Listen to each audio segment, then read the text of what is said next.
Cette croix de Lorraine nogentaise a été conçue, fabriquée et installée par des entreprises auboises.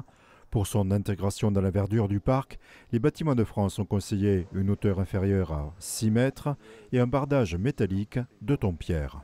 Avec l'emplacement, les espaces verts et tout, c'est quand même quelque chose qui s'harmonise relativement bien. 1 tonne de masse avec une structure acier faite par la société ACMM. Et nous, l'Arbalétier, on est venu faire tout l'habillage tout autour. Et la société Pésantic a fait toute la partie béton. Vous avez un petit peu plus de 11 tonnes au pied. On est habitué à faire des demandes particulières, mais celle-là, elle est vraiment hors du commun. C'est une fierté, un peu patriotique, mais chez l'Arbalétier, on est un peu patriotique. Pour nous, les valeurs aujourd'hui du Made in France sont très importantes. Et c'est un peu un symbole aussi pour moi. Avoir une entreprise qui fabriquait, disons, une copie de notre croix de Lorraine, on peut être très fier. Pour célébrer les 80 ans de la victoire face au nazisme, la municipalité a souhaité marquer l'événement et répondre à la demande des associations. Le choix de la croix de Lorraine s'est imposé. Montrer que le devoir de mémoire était quelque chose qui était aussi tourné vers l'avenir. D'abord le symbole qu'elle représente, le symbole du rassemblement, de la résistance intérieure-extérieure. Donc ce symbole du rassemblement en faveur de la liberté nous semblait être un choix judicieux. Une citation du général de Gaulle est gravée sur l'embase du monument. La flamme de la résistance ne doit pas s'éteindre et ne s'éteindra jamais. Et cette croix de Lorraine symbolise aussi l'engagement des plus jeunes, puisque la majorité était quand même très jeune autour de la figure du général de Gaulle. Après son installation, la croix de Lorraine sera recouverte d'une bâche jusqu'à son inauguration prévue le 8 mai prochain, en présence du conseil municipal jeune et de militaires de l'Aube. Qu'ils vivent ce temps autrement qu'en étant simplement dans l'observation. Le geste inaugural est important parce que ça provoque des émotions qui sont totalement différentes. En plus de l'inauguration de la Croix de Lorraine, nous aurons la chance de pouvoir baptiser un char Leclerc, celui des Dragons, au nom de la ville de Nogent-sur-Seine. Ce sera un char utilisé et ça montre aussi que le jumelage vit au-delà des seules limites géographiques de l'Aube. Nogent-sur-Seine sera au moins dans l'esprit auprès des Dragons lorsqu'ils seront sur les terrains d'opération extérieure. L'an dernier, la ville avait déjà inauguré un nouveau monument mémoriel à l'occasion du 80e anniversaire de la libération de Nogent-sur-Seine.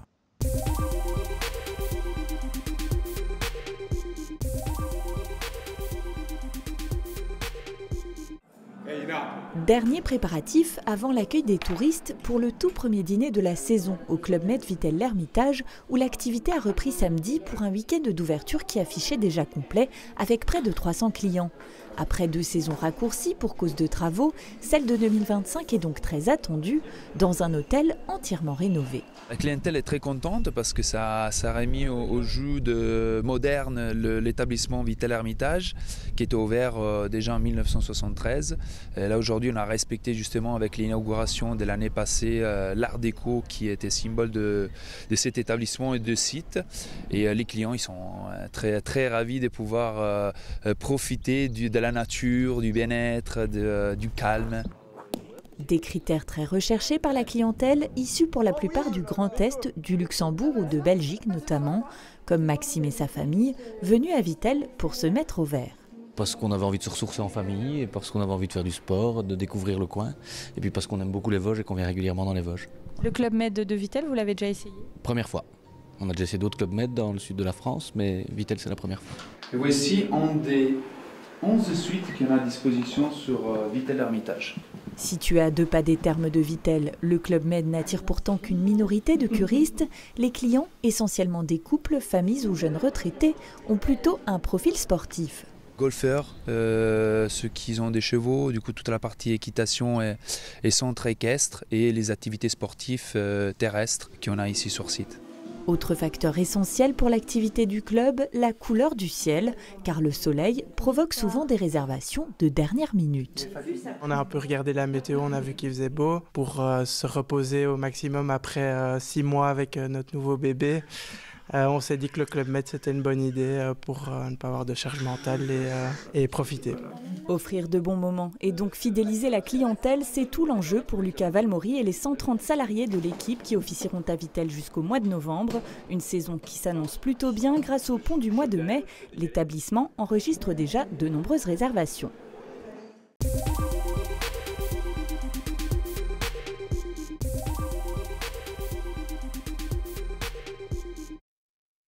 Salle de coworking, espace de formation à la petite enfance et appartements pédagogiques, le Greta dispose de toutes les infrastructures nécessaires pour une insertion professionnelle réussie. Nous allons donc du coup passer à la présentation de notre appartement pédagogique. Ici, on retrouve donc notre lit qui nous permet de faire toutes les pratiques d'aide au lever, au coucher, toutes les translations, utiliser les draps de lisse, tout le matériel. À travers ce plateau, l'objectif est simple, préparer au mieux les stagiaires à leur futur métier et leur permettre d'apprendre à réaliser une prestation complète dans des conditions au plus proche du réel. Le Greta a d'ailleurs investi dans un kit de simulation de vieillesse avec gilet lesté, simulateur d'acouphènes, mais pas que. Dans la salle à côté, on a en fait différents types de lunettes qui représentent tout ce qui est trouble de la vue, donc la cataracte, le glaucome, enfin toutes les pathologies visuelles que peut rencontrer une personne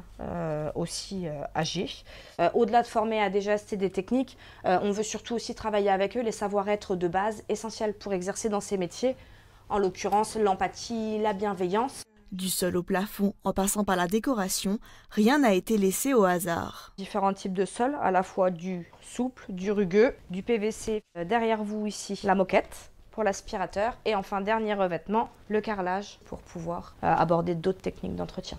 Durée des travaux, 1 année, pour un coût de 100 000 €. Tous ces équipements représentent un investissement important. C'est un investissement que le Greta a fait sur fonds propres. Sans aucun financement public ou d'entreprise. On a décidé de cet investissement parce qu'il nous paraissait important de pouvoir améliorer nos prestations et améliorer l'accueil de nos stagiaires, salariés ou demandeurs d'emploi. Prochaine étape pour le Greta, l'inauguration d'un espace d'insertion sur Romba au lycée Julie Daubier en automne, ainsi qu'un projet d'équipement pédagogique à la maison de la formation de Longwy.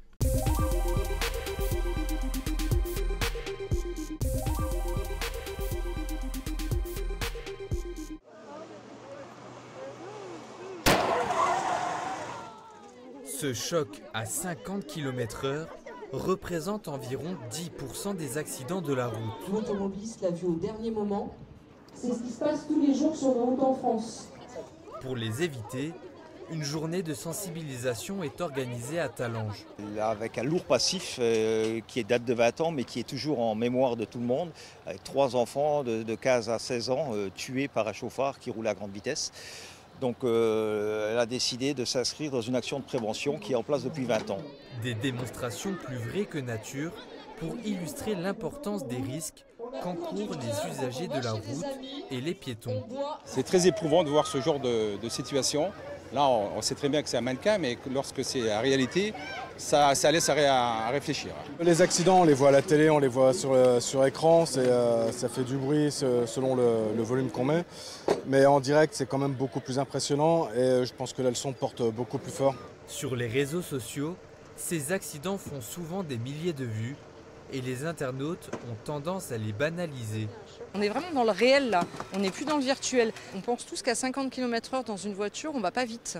Alors si la vitesse en ville a été abaissée à 30 km/h, c'est parce qu'on constate que les blessures, si, elles peuvent être mortelles au-delà d'un choc à 30. Le bruit du choc, il est énorme, ils l'entendent et ils le gardent à tout jamais.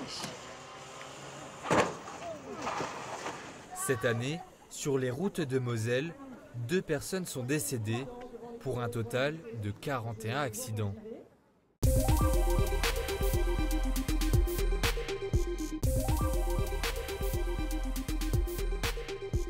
Chers amis, bonjour. Herville-Châtel, petite cité de caractère. C'est le jeu iconique de la radio en France. Quand Nicolas Toufflet et son équipe se déplacent pour un enregistrement, le public répond présent. Plus de 200 personnes se sont massées dans la salle des fêtes d'Herville-Châtel pour l'émission de France Inter. Il y a un attachement à cette émission, c'est pas une émission de radio comme les autres, c'est un petit spectacle, on l'écoute souvent d'une génération à l'autre et on a envie de voir comment ça se passe et peut-être participer. Donc il y a vraiment un lien qui est créé entre les auditrices, les auditeurs de différentes générations et nous.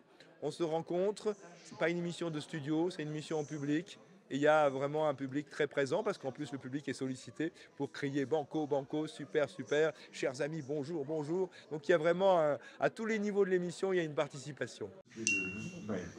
Ça arrive parmi... Bien sûr, le métallophone emblématique est de la partie. L'autre nom, disons, du Rio Grande. Le jeu des 1000 € est organisé pour les communes, par les communes. Le conseil municipal a lancé l'invitation, notamment dans l'optique d'assurer la promotion de la petite cité de caractère. Ça fait connaître la commune, son patrimoine. Je suppose que les personnes doivent faire un petit tour dans Herbie avant de venir à l'émission. Les 1000 € sont venus en 2012 et avaient d'ailleurs obtenu un succès comme aujourd'hui. Quel égyptologue français a étudié la pierre de Rosette? En 2h30, les 5 émissions de la semaine sont enregistrées. Rendez-vous à l'antenne du 19 au 23 mai à 12h45. Les candidats participants ont été sélectionnés directement dans le public quelques minutes avant l'enregistrement. Moi, j'écoute le jeu des 1000 € depuis 30 ans. Et puis, il y a une complicité avec mon fils. On s'envoie on parle beaucoup du jeu des 1000 € et je suis très émue d'être là et puis de voir un peu comment ça s'organise. Le jeu, en fait, les coulisses. C'est un peu angoissant, ça fait un petit peu peur, mais c'est drôle, puis c'est pas, on joue pas notre vie, quoi. C'est pas un jeu où on joue pour gagner. C'est un jeu où on joue vraiment pour participer. Je suis fan du jeu, je l'écoute tous les jours, mais ça fait partie de l'environnement familial. Question blanche, bleu, rouge, banco, super banco. La rythmique est bien rodée, malgré les codes historiques. Le jeu séduit toujours. L'audience ne cesse d'ailleurs de progresser. Le jeu des 1000 € revendique aujourd'hui 1 800 000 auditeurs.